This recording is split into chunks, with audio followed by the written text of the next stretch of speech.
भाग 2 अयोध्या के महाराज।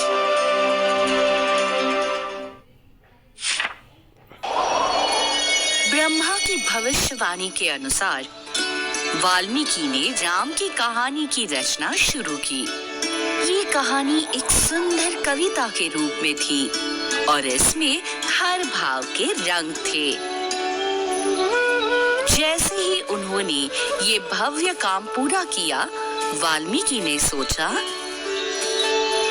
कोई इतना कुशल है जो इस अद्भुत कहानी को पूरी दुनिया में सुना सके।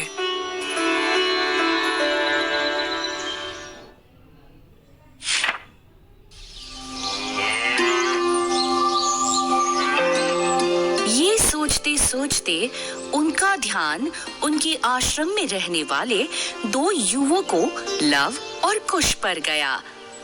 वे समझदार थे और कविता को सुंदरता से सुनाने की क्षमता रखते थे। वे सीता के पुत्र थे।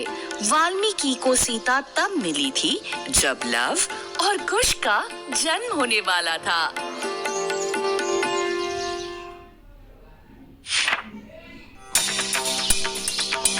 वाल्मीकि ने उन्हें रामायण पढ़ाना शुरू किया।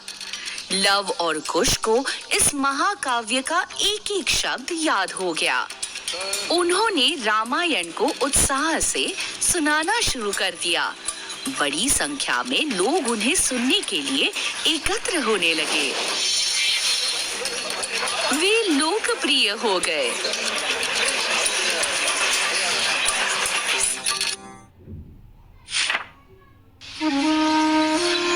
एक दिन जब वे रामायण सुना रहे थे, स्वयं राम ने उन्हें देखा।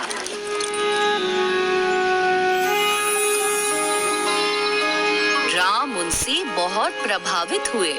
उन्होंने दोनों युवकों को अपने महल में आमंत्रित किया।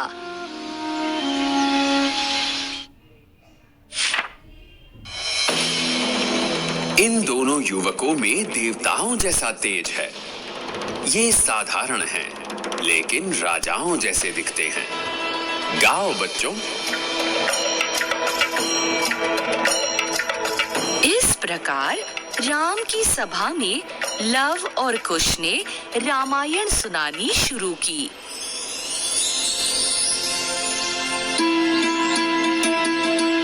अयोध्या के शासक दशरथ न्यायप्रिय और बहादुर माने जाते थे।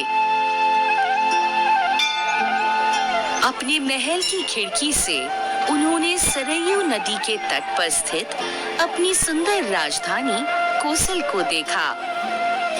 उनका राज्य समृद्ध था और उनकी प्रजा संतुष्ट थी।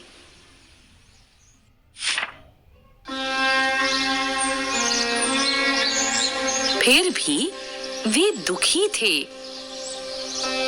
क्या मेरे महान पूर्वजों का प्रसिद्ध इक्ष्वाकु वंश मेरे साथ ही समाप्त हो जाएगा? यदि मैं देवताओं को प्रसन्न करने के लिए एक बलिदान का आयोजन करूं, तो निश्चित ही वो मेरी इच्छा पूरी कर देंगे। उन्होंने अपने सलाहकार और सारथी सुमंत्र को बुलाया। पुजारियों और ऋषियों को बुलाओ। मैं देवताओं को प्रसन्न करने के लिए अश्वमेध यज्ञ करने वाला हूँ। महाराज, क्यों ना हम ऋषि ऋष्यशृंग से इस यज्ञ को करने का आग्रह करें।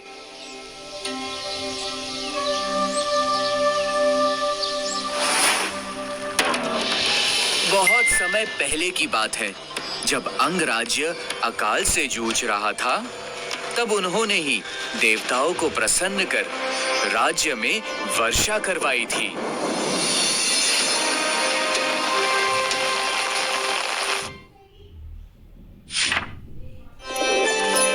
आंग के राजा थे रोमपद, जो राजा दशरथ के मित्र थे।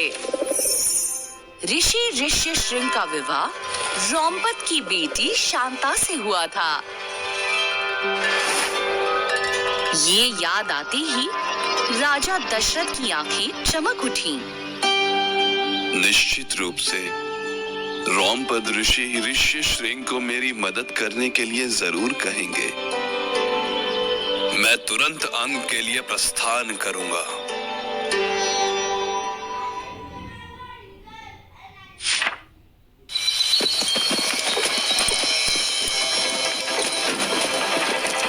जंगलों और नदियों से कई दिनों तक यात्रा करते हुए राजा दशरथ और उनका दल अंग पहुंचा।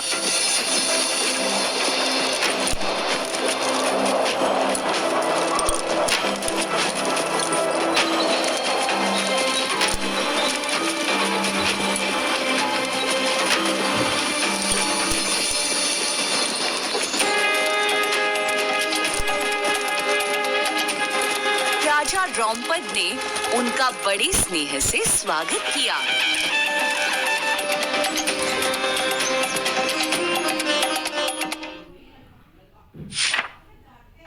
राजा दशरथ ने अपने मित्र को सारी बात बताई। मेरा मन अशांत है। मेरी बात शासन करने के लिए मेरा कोई पुत्र नहीं है। मैं शास्त्रानुसार अश्वमेध यज्ञ करना चाहता हूँ। कृपया करके अपनी पुत्री शांता और ऋषि ऋष्यशृंग को मेरे साथ अयोध्या आने की अनुमति दे। हाँ बिल्कुल। रोमपद ने तुरंत अनुमति दे दी। दशरथ प्रसन्न हुए और उनका हृदय आशा से भर गया।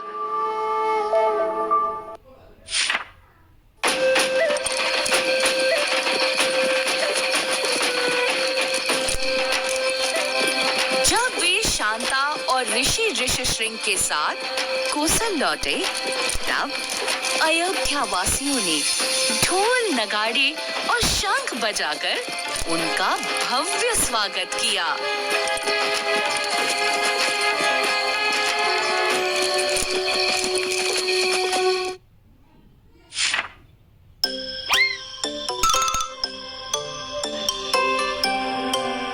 आपको लग रहा होगा कि राजा दशरथ एक बेटे के लिए इतने बेचैन क्यों थे?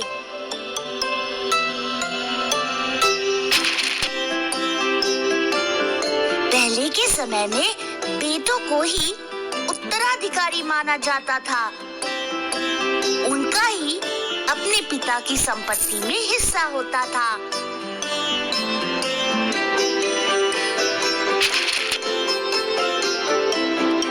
अब ऐसा नहीं है, क्योंकि अब हम बेटियों को भी महत्व देते हैं। आगे इस कहानी में आपको अन्य उदाहरण भी मिल सकते हैं, जो आज की सोच से अलग हो सकते हैं। बदलते समय के साथ सोच और विचार भी बदलते हैं।